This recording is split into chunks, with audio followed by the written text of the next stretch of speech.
എല്ലാവർക്കും നമസ്കാരം. ഞാൻ ഇന്ന് നിങ്ങളോടൊരു ചോദ്യം ചോദിക്കുകയാണ്.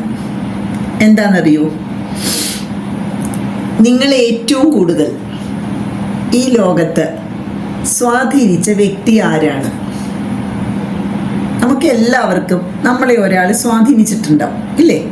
അതാരാണെന്ന് പറയാമോ? ഞാൻ പറയട്ടെ. എനിക്ക് നിശ്ചയമുണ്ട്, ഒരു 99% പേരെയും സ്വാധീനിച്ചത് മറ്റാരുമല്ല, നമ്മുടെ അമ്മ അല്ലേ? അമ്മയല്ലേ? അമ്മ എന്നുള്ള ആ 2 അക്ഷരം ഒരുപാട് മുകളിലാണ്.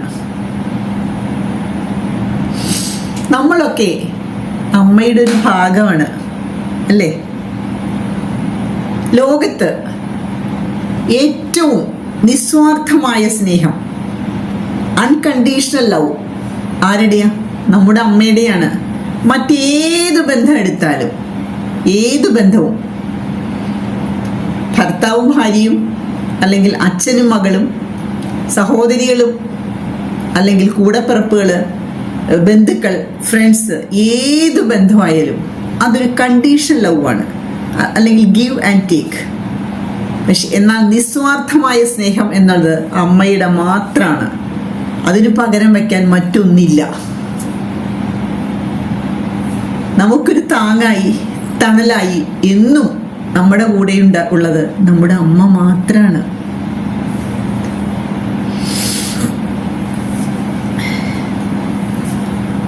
ഒരു 2 വർഷം മുമ്പാണ്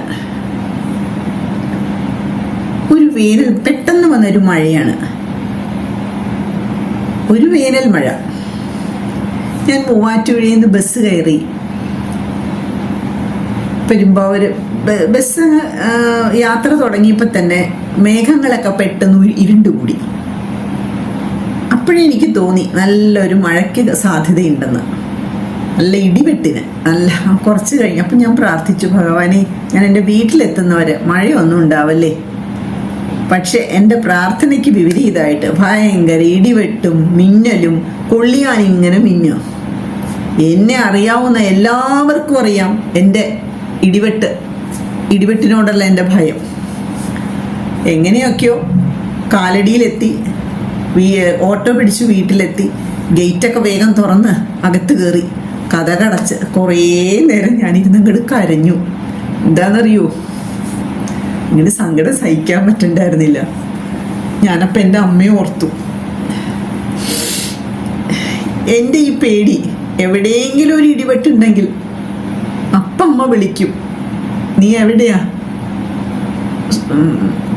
സുരക്ഷിതയാണോ എന്നൊക്കെ അറിയാനുള്ള അമ്മയുടെ ഒരു ആകാംക്ഷ, ഒരു ഉത്കണ്ഠ. പക്ഷെ ഇടിവെട്ടുമ്പോൾ അമ്മയുടെ ഫോൺ വരുമ്പോൾ എനിക്ക് പേടിയെടുക്കാൻ. പക്ഷെ ഞാൻ എടുത്തില്ലെങ്കിലോ അത് അമ്മയ്ക്കും വിഷമാവും. അപ്പം ഞാൻ എടുത്തിട്ട് അമ്മയെ വഴക്ക് പറയും, അമ്മ ഫോൺ വയ്ക്കൂ, എനിക്ക് പ്രശ്നമൊന്നുമില്ല എന്ന് പറയും. പക്ഷെ അന്ന് ഞാൻ വിചാരിച്ചു, നമുക്ക് ഇല്ലാതാവുമ്പോഴേ എന്തിൻ്റെ വില നമുക്ക് മനസ്സിലാവുള്ളൂ. എനിക്കങ്ങനെ സങ്കടം വന്നു, ആരുമില്ല വിളിക്കാൻ. ഞാൻ കുറേ നേരം എന്തി കരഞ്ഞു കഴിഞ്ഞാൽ പിന്നെ എനിക്കൊരു സ്വഭാവമുണ്ട്, ഞാൻ എൻ്റെ വിഷമങ്ങൾ അധികം ഷെയർ ചെയ്യില്ല ആരോടും. ഇപ്പൊ പിന്നെ സോഷ്യൽ മീഡിയ ഒക്കെ വലിയ ആക്റ്റീവ് അല്ലേ, ഞാൻ വേഗം ഒരു പേനയോ അല്ലെങ്കിൽ കടലാസോ ഒന്നും അന്വേഷിച്ച് പോണ്ട. ഞാൻ വേഗം എൻ്റെ മൊബൈലിൽ എടുത്ത് എൻ്റെ വിഷമങ്ങൾ ഒരുപാട് എഴുതി പോസ്റ്റ് ചെയ്തു. അതങ്ങ് ചെയ്ത് കഴിഞ്ഞപ്പോൾ എൻ്റെ മനസ്സിൻ്റെ ഒരു ഭാരം അങ്ങ് കുറഞ്ഞു, ഒരു മഴ പെയ്ത് തീർന്ന പ്രതീതി പോലെ. അപ്പൊ എൻ്റെ അമ്മയ്ക്കറിയാം എനിക്കും ഇത് പേടിയാണ്, പക്ഷെ ഇടിവെട്ടുള്ളപ്പോൾ ഫോൺ ചെയ്യാൻ പാടില്ല എന്നും അമ്മയ്ക്കറിയാം. എന്നാലും അമ്മ എൻ്റെ സുരക്ഷിതത്വം, എൻ്റെ സുരക്ഷ അറിയാൻ വേണ്ടിയിട്ടാണ് അമ്മ ഈ വിളിക്കുന്നത്. അങ്ങനെ വിളിക്കാൻ നമ്മുടെ അമ്മയ്ക്ക് മാത്രമേ കഴിയൂ, വേറെ ഒരു ബന്ധങ്ങൾക്കും അത് കഴിയില്ല. അതേപോലെ എൻ്റെ അമ്മ പോയിട്ട് ഇപ്പം 4 വർഷം കഴിഞ്ഞു കേട്ടോ. 4 വർഷവും 3 മാസവും 7 ദിവസവും ഇപ്പോഴും ഉണ്ടല്ലോ, അമ്മയെക്കുറിച്ച് ഓർമ്മിക്കാത്ത ഒരു നിമിഷം പോലും എൻ്റെ ജീവിതത്തിലില്ല. ഞാൻ എപ്പോഴും വിചാരിക്കും, ഇപ്പം എനിക്ക് കുറച്ച് നാളായിട്ട് ഇടയ്ക്കൊക്കെ തന്നെ നിൽക്കേണ്ടി വരാറുണ്ട് വീട്ടിൽ. സത്യത്തിൽ എനിക്ക് ഒരു മുറിയിൽ നിന്ന് അടുത്ത മുറിയിലേക്ക് പോകാൻ ഭയങ്കര പേടിയാണ്. പക്ഷെ ഇപ്പം ഉണ്ടല്ലോ, എനിക്കങ്ങനെ വലിയ പേടി തോന്നണില്ല. ഞാൻ വിചാരിക്കും, ഞാൻ എന്തിനാ പേടിക്കണേ? വീടിൻ്റെ പിന്നാമ്പുറത്ത് തെക്ക് ഭാഗത്ത് എൻ്റെ അമ്മ വെയിലും മഴയും മഞ്ഞും ഒക്കെ കൊണ്ട് എനിക്ക് കാവലായിട്ടില്ലേ? അതെൻ്റെ ഒരു വലിയ ശക്തിയാണ്. അത് ഓർക്കുമ്പോൾ എനിക്ക് ധൈര്യം വരും, എൻ്റെ അമ്മ എൻ്റെ കൂടെ ഉണ്ടല്ലോ.